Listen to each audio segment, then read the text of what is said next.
Guys, I was almost unalived twice at Denny's due to fire, and neither situation should have happened. So we had this one server, and I'm not trying to be mean, and I am a cocky server when it comes to Denny's, but there are certain servers that can't handle more than 2 tables at a time.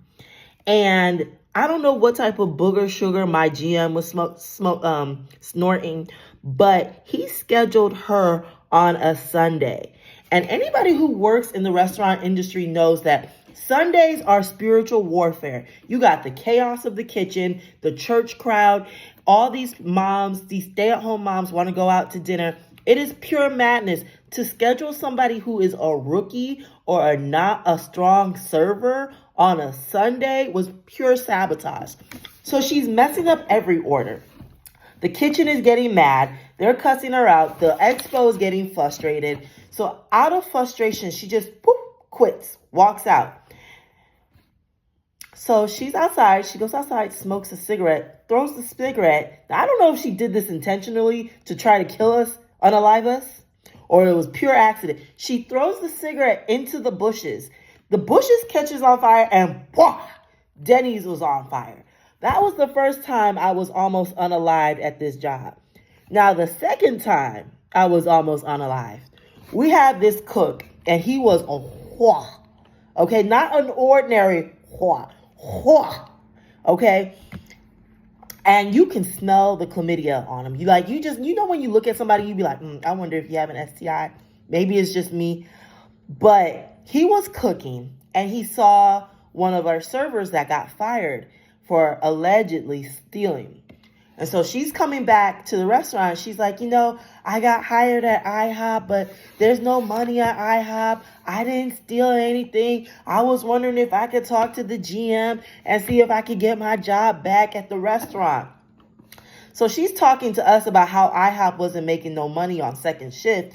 And the cook leaves the line, leave where he was cooking. He was cooking eggs, right? On the stove, real fire, cooking eggs, to go and flirt with this server that got fired and another server. So as he's flirting with the server, I hear a weird noise. I'm like,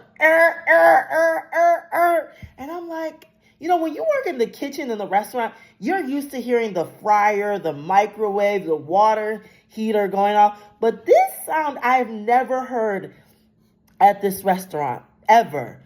And I was like, I've never heard that. So I go walk towards the expo line, and all I heard was whoosh. And then when I looked up, there was like foam coming down from the hood of the grill. And I guess that was like fire retardant. The kitchen was literally on fire. I said, Jesus!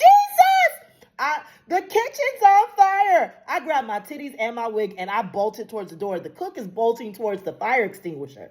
So he grabs the fire extinguisher. I'm watching from outside. He's like, all this on the fire. So we called the fire department. The whole kitchen is soaked with like fire retardant. So the fire marshal shut us down for 2 days. And then corporate and our GM made us scrub for those 2 days, scrub the whole restaurant because we had to pass inspection to reopen. And you know what the messed up part was? I wasn't even scheduled to work. They called me in. So I almost died twice, like at Denny's, for no money.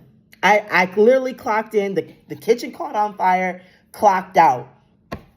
So yeah, working at Denny's is survival camp 101. Tell me your craziest restaurant story.